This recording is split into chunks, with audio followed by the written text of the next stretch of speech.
Sure. Thank you, everyone, for joining us here today. Now, maybe just run through a few opening comments that really lay the groundwork on, where we find ourselves today in Saskatchewan, where we find ourselves today in Canada and across North America. We are facing really what are three implied tariffs from the President of the United States as Canadians. The first is related to fentanyl and border security. Now, that's the tariff that is in place today and came into place this week. The second tariff, the indication is that it would be looked at and a decision made on March the 12th, which would impact steel and aluminum. And the third would be the reciprocal tariff that is more globally focused. Our goal has been all along in the lead up to this week and continues to be, first is that we have a no tariff environment, that we have a free and fair trading environment across North America. Second, if we do find ourselves in a situation where tariffs are in effect, that they are in effect for a minimum length of time or a limited length of time for certain. The impact of tariffs that are imposed by President Trump is first and foremost going to be felt by U.S. families. Inflationary pressures they are going to see when they fuel up their vehicle. They're going to see those same inflationary pressures very shortly when they make a trip to the grocery store, for example. The secondary impact will be job loss. Job loss in American communities. The proposed counter tariffs would have a similar effect in Canada on Canadian families, as an import tariff is designed to do just that.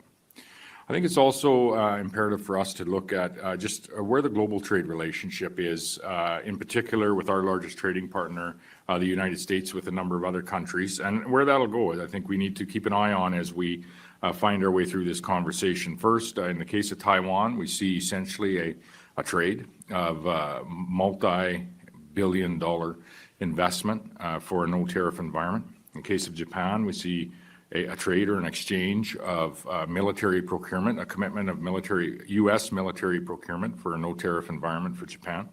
In Mexico, we see a somewhat different approach where they are looking at limiting some of the imported parts, namely auto parts, from other areas of the world into Mexico and thus into a USMCA free trade zone. So trying to work with the U.S. administration and the president on some of their priorities.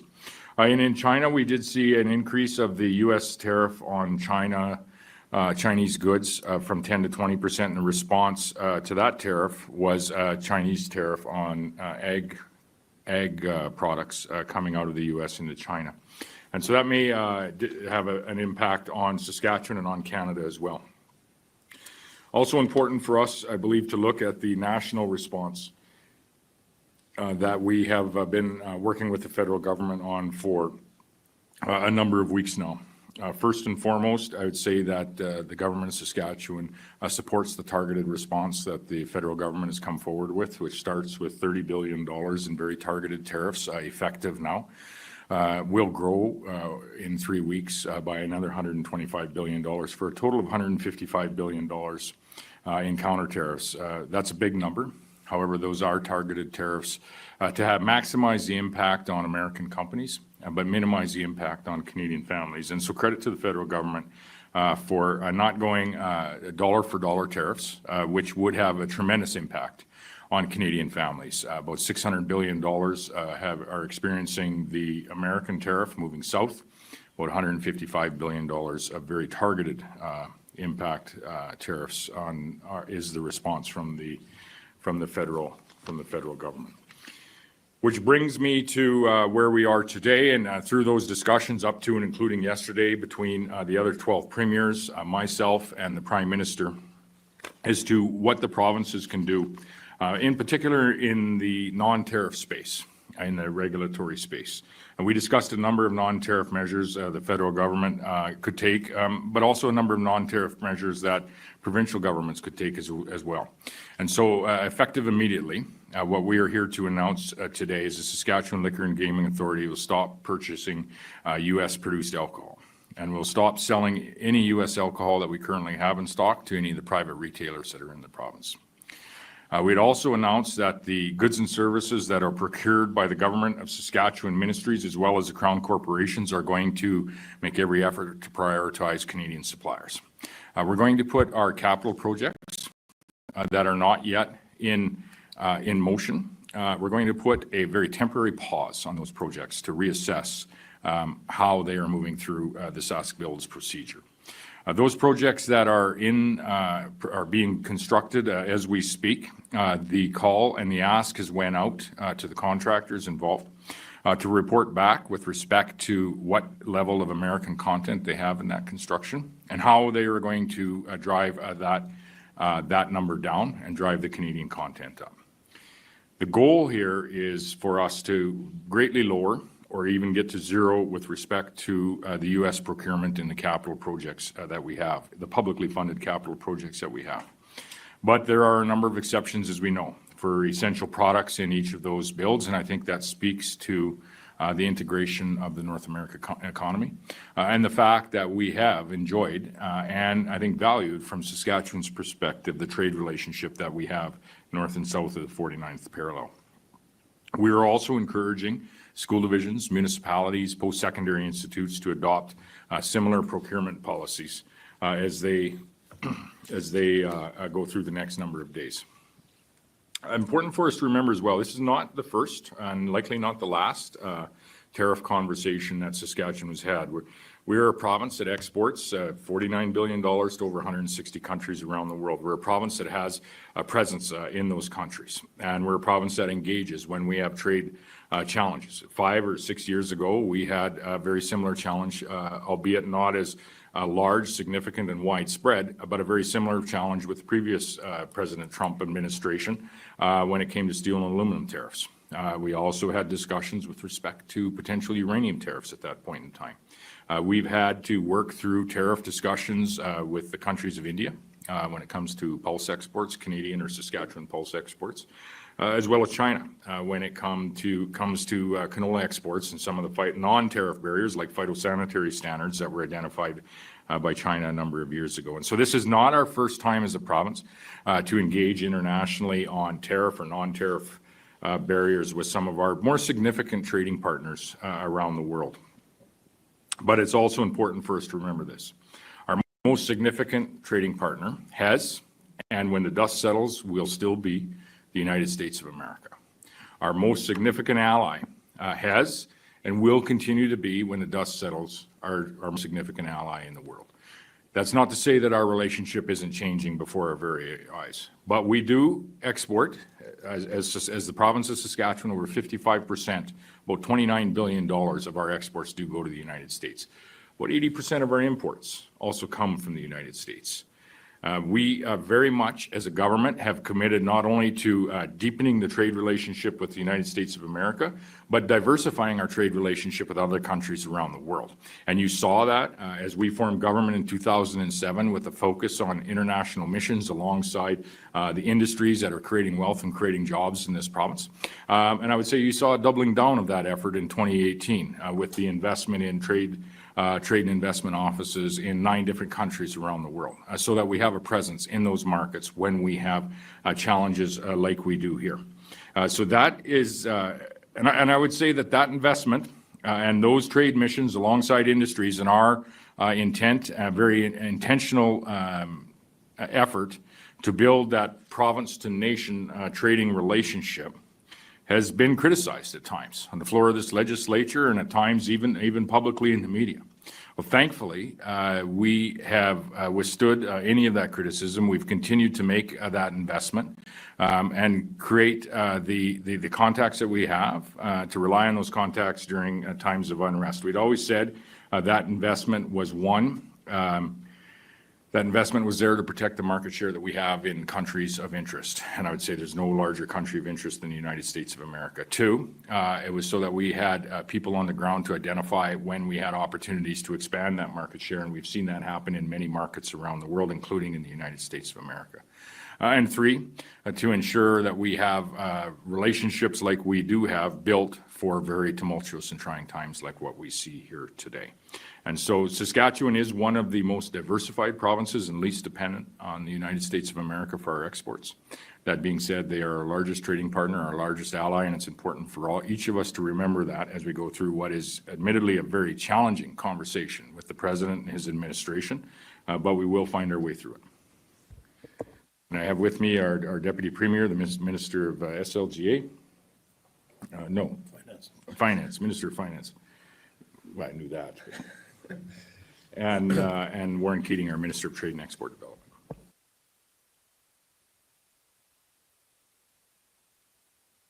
Being no questions, we'll.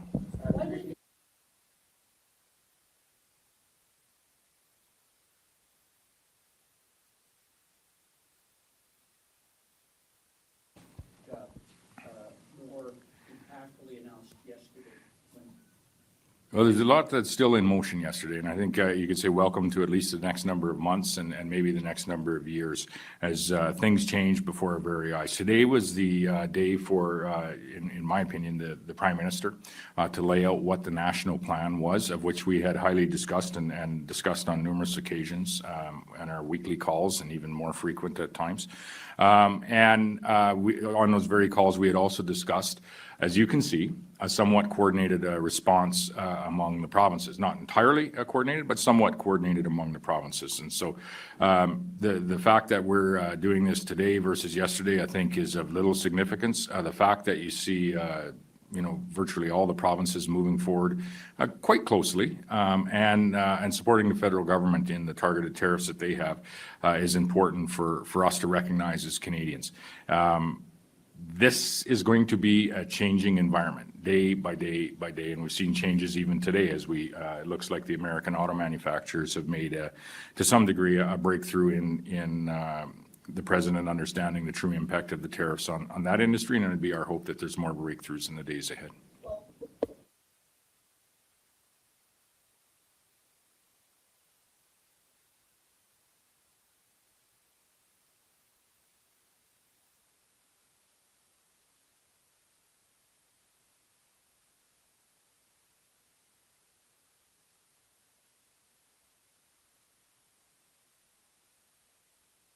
No, I think this is a pretty strong message. I don't know when the last time we've, looked at the entire procurement of the government of Saskatchewan, which is significant, whether it be in capital or whether it be in services or what that might be. That is a significant change, of course, I think, for us to even be looking that way. That being said, throughout those phone calls as well, as we move forward through this time, and I've said this all along, there's going to be times for us to make decisions in consultation with the federal government, for the federal government to make decisions, and us as a province to make decisions. And we shouldn't get ahead of ourselves in those with surmising what they might be. But again, and I just remind us, this is a significant trading partner. It's our largest trading partner, and it is going to be when the dust settles. That being said, what's happening today is just simply not right. It's the decisions are being based on often incorrect or flawed or information that just simply is bringing our North American economy to a place where nobody wants it to go. It's going to result not only in inflationary pressures, but job loss north and south of the border. It benefits nobody who lives in this continent. It benefits people that live on another continent. Speaking of tariffs, isn't there possibly an opportunity to diversify Saskatchewan here? Like China's putting tariffs onto American products, but not ours, and then ours all of a sudden becomes cheaper possibly? Yes. Yeah, I would say that there's, always opportunities to diversify, and thankfully, we have contacts and a presence in, many of those countries where those opportunities will arise. I would think over the next while, you will possibly see additional opportunities as well to diversify as we see the relationships ebb and flow not only with the United States, North American partners, Mexico and Canada, but other trading partners around the world as well, and we've already started to see that in the last week. What message are Well, these measures are going to be painful for a number of American families, but I would say that it is the $600 billion of goods that are being subject to a tax from their president that is ultimately going to push up the cost of everything they do, and it's going to threaten many of the jobs in certain industries throughout the U.S. Is this plan just coming up today? Like you just came up with this plan today in your cabinet meeting? No. I guess why did it then take so long Oh, a whole 24 hours ago. I mean, like this is the conversation that we're going to be having for, you know, the next number of months. And I think it's important for us to recognize that. 24 hours is not going to change, well, it may change some of the decisions that are coming out of the White House. But we need to understand that this is not, this is going to be the new normal for the foreseeable future, is to have this changing environment coming from south of the border, coming out of the White House, and we're going to have to manage ourselves through this, manage the economies or the industries that are creating wealth and defending those industries at times that are creating wealth as well. You know, as I said today, we saw a breakthrough in the auto industry where the American auto manufacturers seem to have been able to get through to the president, and that's who is making these decisions. There are a number of folks around him that do ultimately get through to him, and that's what we have been trying to engage with from the provincial perspective alongside other premiers and alongside industry partners here as well. But it is encouraging when you see one of those groups actually get through to the president and he makes a decision on the facts as they actually are, that the 25% tariffs are going to be hugely and demonstrably impact the auto manufacturing industry to the point of shutdowns. And I think the same can be I think the same can be said for a number of other industries as well, many of which Saskatchewan supplies either the raw materials or some degree of value-added materials for. I suggested Saskatchewan no longer sell potash uranium oil to the U.S. I guess you're kind of on the same page, but you're not quite prepared to cut them off completely. Yeah, well, it'd be very difficult, I think, to cut off the flow of a product completely. What Premier Ford has put forward with respect to electricity that is being produced by the provincially owned hydro company is to not even cut that off, but to actually add a surcharge to it. And so, you know, adding a surcharge to a product that the government doesn't own would be a tariff, of which would be the federal government's purview or responsibility. You know, again, I would point to the fact that if you were to shut down production going to the U.S., and let's use potash as an example, that would result in immediate job loss in Saskatchewan. Immediate job loss in Saskatchewan. That's not our goal. Our goal is to open up markets not only in the U.S. and around the world. So, you know, as we move forward, there's a lot of emotion in this discussion on when decisions are made, what decisions are made. There's a lot of hypothetical statements that are thrown out there. We need to understand that there is going to be a changing environment. Some of that is going to be emotional, but as we move forward, us as representatives of the government of Saskatchewan, we need to make, you know, very calm, sensible decisions that are in the best interest of the people that live here. With the idea that there might be another round of tariffs coming March 12th and then you get the second, I suppose, what other options are on the table for Saskatchewan right now to respond to that sort of an anticipatory fashion? That would be surmising or talking about the, you know, hypothetically what might be happening in the future. And so those decisions will be made. But I can assure you, and to Lisa's question earlier, those discussions about, you know, what opportunities we might have as a province, what opportunities we might have working alongside the federal government, those discussions are occurring as we speak, as were these discussions about moving forward in the space of procurement, as well as U.S. liquor and beer in our wholesale system here in Saskatchewan. You've seen largely that coordinated across the province over the course of the last 24 hours. And I think that's come about through the multiple discussions that we've had with the other premiers and the Prime Minister. So there being some of the four, three auto manufacturers, you yourself have had two missions to the United States from Canada and power. I'm wondering if those missions have yielded any results or if there's any possibility of utilizing the benefit of those trade missions. Yes, and I would say not just the most recent missions to Washington, but some of the relationships that have been formed even prior to that. You know, there's some representatives that have moved into secretary positions and whatnot that we've met numerous times over the last number of years.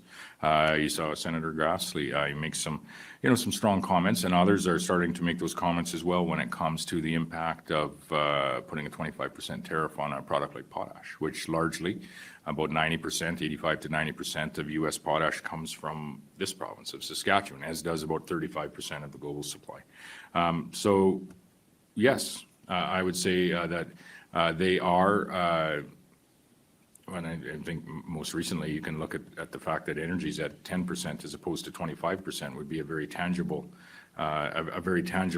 impact of those relationships over time. And I can assure you that is and was part of that discussion and will continue to be part of that discussion, the importance of $15 billion of Saskatchewan oil, never mind the oil that comes from Alberta, going down into the Midwest, into places like Illinois, Ohio, Louisiana, and Texas, and providing the opportunity for people to work in those refineries and providing energy security to the United States of America. So, but they need to keep going.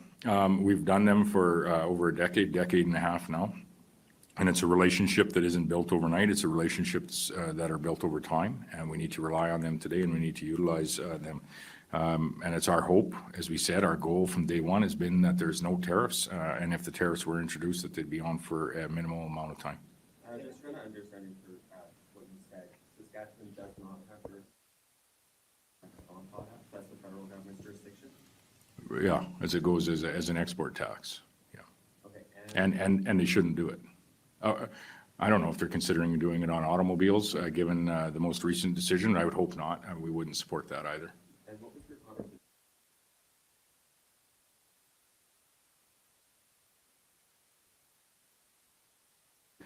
Restricting or putting a tax on? Well, he suggested you consider no longer. Shipping it. Right. So what was that conversation? That conversation would be pretty short. I'm not going to put Saskatchewan people out of work at potash mines. In light of the conversation.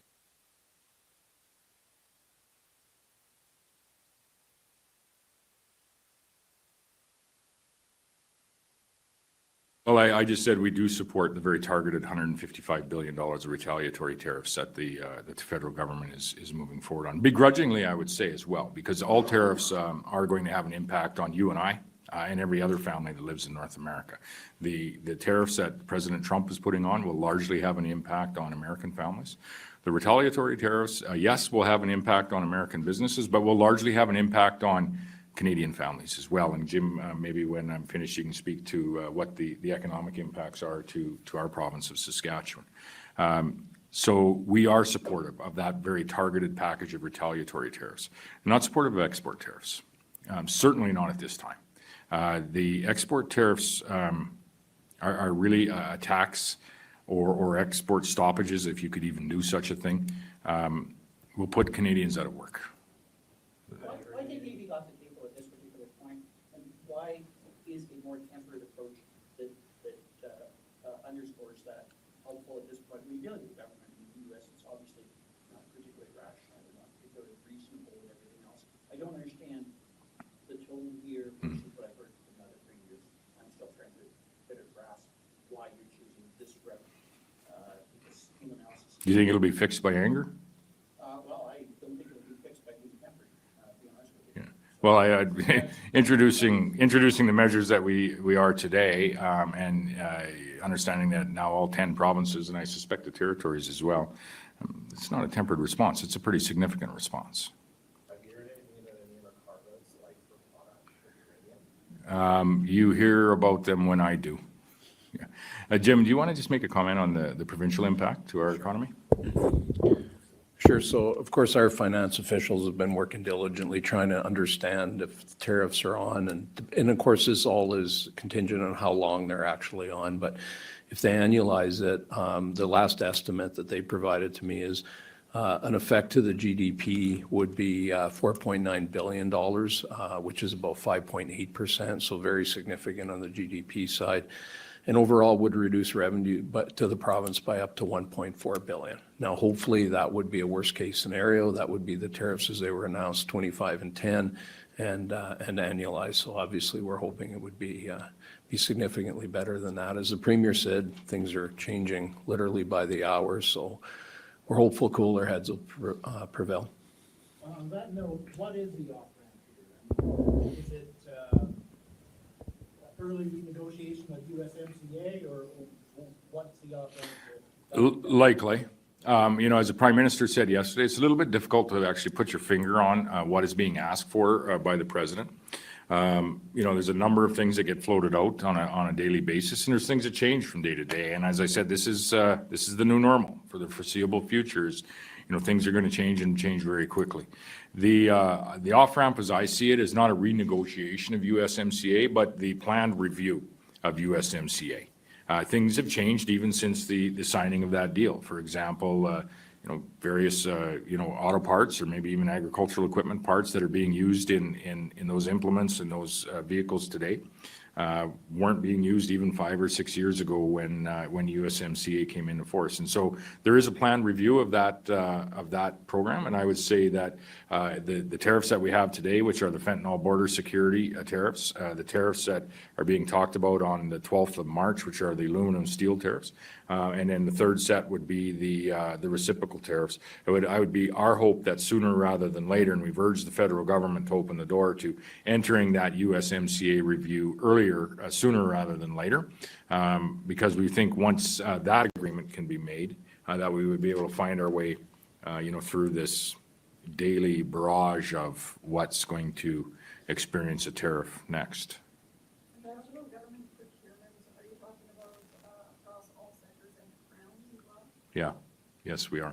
And there are currently, as I said, on all new significant capital expenditures are just currently on pause for a very brief temporary period of time, and we don't know if these tariffs will be on another 3 or 4 days or 3 or 4 months, to look at where they are in the procurement process and where they're headed. And then second to that, the projects that are already in motion, we've asked the proponents and the contractors to report back to the government of Saskatchewan as to what content you might have in your subcontractors. The total of the cost would be American. It would be come from the U.S. of U.S. origins. And how are you going to drive it down?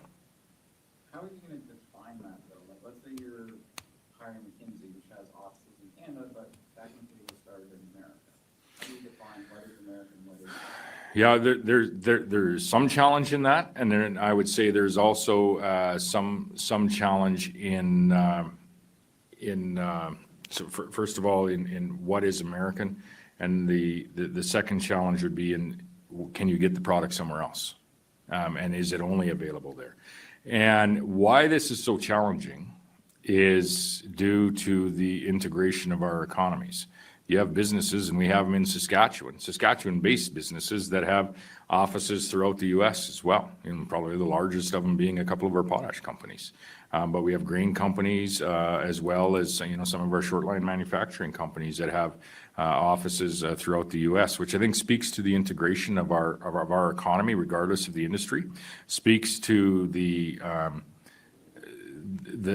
detriment of any talk of tariffs. And how hurtful and painful they can be from an economic perspective to families on both sides of the border. So it's I think there you have struck on what is the overarching challenge is we do have an integrated economy. As steel is crossing the border 5-6 times before it's going in the ground as a piece of pipe. I often tell the story of an ag crop year cycle and just how integrated we are with the products that flow back and forth across the 49th parallel. And so therein lies the challenge. And I think therein lies the most important thing that we all need to remember throughout this is entirely problematic when we are working through a 25 and 10% tariff.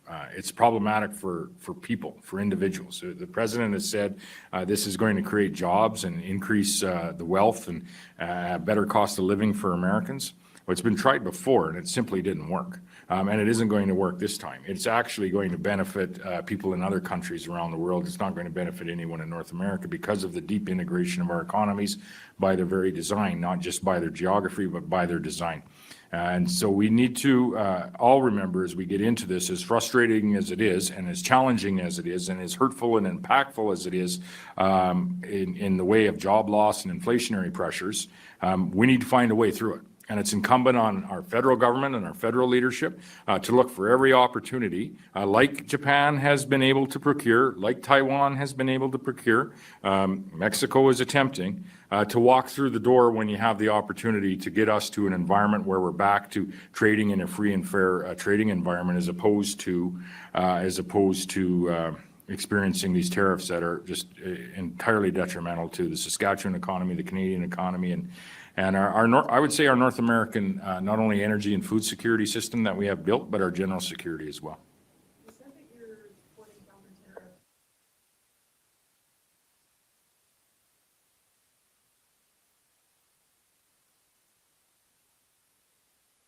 Well, I think if you asked every leader, they would actually, in their truest form, answer that the same way, because they're harmful to Canadian families. Tariffs that are put in by President Trump are harmful to American families. They are increasing the cost of fuel, increasing the cost of groceries, and virtually $600 billion worth of goods that flow south into the U.S. Are going to be a higher cost tomorrow than they are last week because of those tariffs being in place. The same can be said for counter tariffs, which are tariffs on products that are coming into Canada that you and I are purchasing. So yeah, I understand the necessity of that very targeted tariff package, and I said we not only support it, but we appreciate the fact that the federal government has been as careful as they can be in not impacting Canadian families in any large degree. It will have an impact, but not impacting Canadian families near as much as if we went the full $600 billion dollar for dollar tariff response. However, in the products that they have selected, it should have what they consider the maximum impact on American businesses. And I've said from the beginning that targeted tariff package to have an impact on American businesses was always the goal of Saskatchewan. That's what we did 5 years ago, and that's what we did 10 or 12 years ago under country of origin labeling. And so credit to the federal government for coming up with that package. It's much larger this time than it has had to be in times previous. But no, we don't want tariffs on or counter tariffs for that matter. Now, again, not to repeat the same question over and over again, but you say that from other premiers, we're hearing a lot more rah, Team Canada, let's fight back, as opposed to we're doing this because. I guess, why is there a difference there? Why are you on this side and not that side? We're all on the same side, and there is only one side, the side of North America, and Canada very much is a part of that. The North American trade agreement, whether it's NAFTA or whether it's USMCA, have built a very integrated economy, not only from across the 49th parallel between Canada and the U.S., but between Mexico and the U.S. and Canada as well. It's a very integrated economy, and that's what makes these tariffs so very painful to industries that are creating jobs and wealth in our province, across our nation. But also, I think you're going to see that very same pain and job loss being experienced south of the 49th parallel as well. And so the whole fact that we're even having this conversation is beyond what a person could comprehend. Any consideration of support for industries like steel, for example, if they come on with wealth, any support for those industries? Working very closely with each of the industries on everything we can do to keep people employed, first and foremost in those industries. Worked with the federal government on what some of those supports might look like if they're necessary moving forward. But again, if we all see what's happening with the markets. We all see the decisions that are being made by the Trump administration as folks like the American Automotive Manufacturing Association gets through to him and his administration on the facts. And so it would be our hope that these tariffs aren't on for a long period of time. If worse came to worse and this carried on for a long time, we could always, hold back grain and potash, but we can't do that with our live animals. Has any thought been given yet to what will happen to our live cattle and hogs? Yeah, that is, and Warren, you might speak a little bit to this as well. But live animals, hogs, cattle are a little bit more challenging situation as they're just that, they're live. And oftentimes contracted for a specific date at a specific place. And again, I would just start off, it speaks to just how highly integrated our North American economy is. And it is beyond, I think, what any of us even realized. You'll have, hog genetics that'll start up in my area in Spiritwood at Fast Genetics. Those will, then be passed on to a sow barn somewhere, feeder barn south of the border, maybe back to a packing plant north, or it just is, highly integrated with a very live product. But you might have some more you have met with virtually all of the industries that will be impacted across Saskatchewan in the last number of weeks and months. No, thank you, Premier, and absolutely right. The integration that we've got in all sectors, really, in everything that we produce in this province, and live cattle is certainly one of them. I had a engagement session with Minnesota Chamber of Commerce, number of grower associations there, and they talked about the movement of live cattle from the time it's born to the time it's slaughtered up to 4 times across the border. So that's how integrated that we are in the livestock sector. Now, we have also huge packing plants here in Canada, but also depend on live cattle that come from Nebraska, from Iowa, from, across the American Midwest. And so ultimately, those industries also depend on live cattle coming back across the border.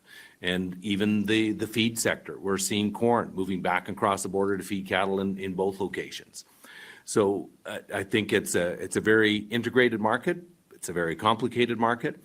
And I think, again, as we continue to engage with grower groups and associations on both sides of the border, explaining how tariffs are ultimately going to hurt the consumer and hurt the producer, that message is eventually going to resonate. And that's why I think it's so imperative that we have Premier going back and forth across the border to Washington and taking trade individuals with them to have that same conversation with their colleagues and counterparts across the border. Last 2 days, I've had a number of engagements with our unions and actually encourage them to do the same thing with their fellow union members across the border. Ultimately explain to each other how this is going to be affecting their employers as well as their employee base. And so those are the conversations I think that we need to continue to have as we go through this process. And eventually the message comes through. We've started to hear from a couple of U.S. governors now, just in the last day or so, start to talk about vocally how this is affecting their base, their consumers, their producers in their state. So I think the message is starting to get through. We just need to continue to go hard on the messaging. But do you know what we're gonna do if we have a bunch of animals that there's no slaughter capacity for in Canada? Well, and that's certainly something that producers themselves are grappling with right now, certainly as we're coming through the new calving season, and ultimately, how are they going to market them? So again, not knowing where tariffs are going to be and how they're going to unfold, I think the most important thing is that even our producers are having engagement with their processors, with their feedlot owners, and getting a good handle as to what is our next step with this? What are we going to do with this? And I would say the end result is, in this case, largely a lot of that product will flow to a U.S. Consumer, U.S. packing plant, and a U.S. consumer. And the short answer to that question, and it's an unfortunate answer, is the American family is going to pay more.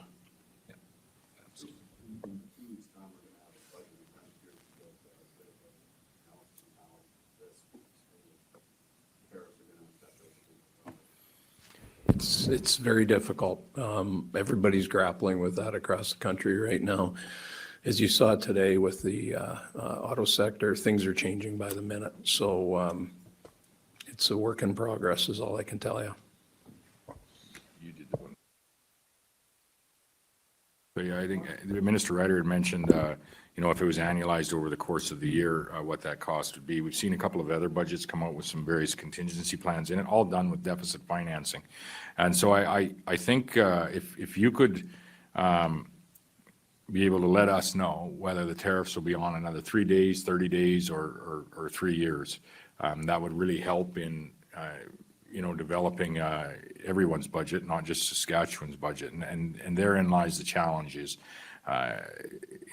what length of time, at what rate will the other two tariffs actually stack onto this? And this is the utter chaos that we are dealing with. And I had a conversation last night actually with a municipal leader about the challenges that they're having in developing their budget as well.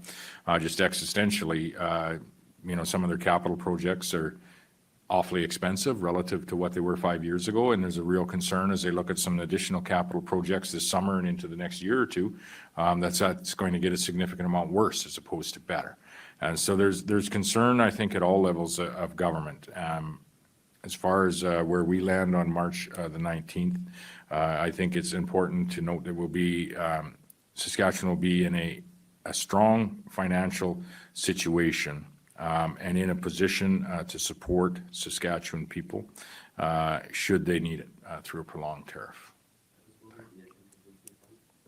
You'll find that out on the 19th. And as I said, contingency funds that were put in place in the budgets I've seen thus far were done through deficit financing. So if you have one or don't have one, and you make one throughout the year, if it's needed,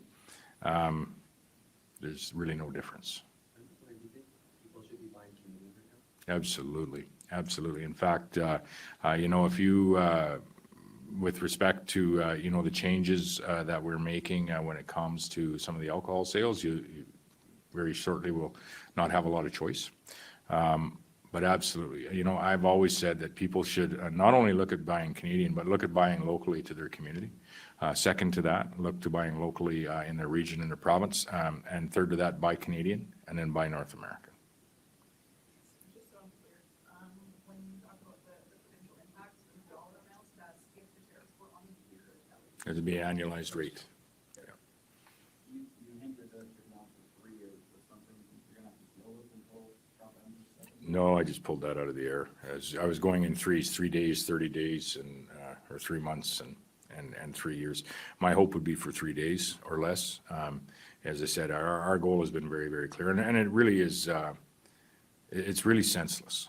When you look at the degree of integration of the North American economy and how we are achieving that food, energy, and manufacturing security together, and I understand there's opportunities where the president would maybe like Canadians and the Canadian government to look in the mirror when it comes to military procurement, for example, achieving our 2% spend. And I won't speak for all the premiers, but what I hear is a lot of support for that around the First Minister's table, even to the point of potentially, if we don't have the ability to procure it all with Canadian sources, is take a look at what Japan did by essentially trading some U.S. military procurement for a non-tariff environment. So there will be opportunities as we work through what is a very chaotic conversation with the president and his administration. There'll be opportunities for our federal government to find a way to a deal, as to quote the president.